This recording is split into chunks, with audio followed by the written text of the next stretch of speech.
ile mulima 2 years ago, those hills you see there, 2 years ago, tulikuwa nasikia mabuduki na risasi kila siku. Kweli si kweli? Nakumbuka hapa kwa gate, kuna ng'ombe zilikuwa na kunywa maji kwa hii dam. 2 years ago, watu wakakuja wakora, wakakuja wakafagia zote na wakaua mtu hapo. Kweli si kweli? Na tukasikia Your Excellency, ukiwa kule Samburu, ukasema kwa muda wako ukiwa rais, hii ukora itaisha. And you said enough is enough 2 years ago.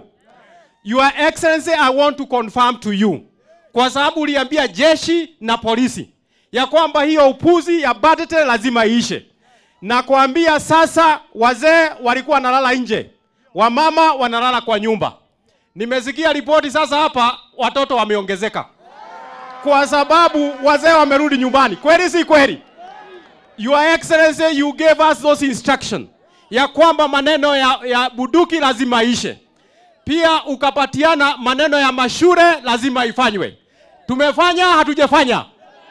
Rais amefanya hajafanya?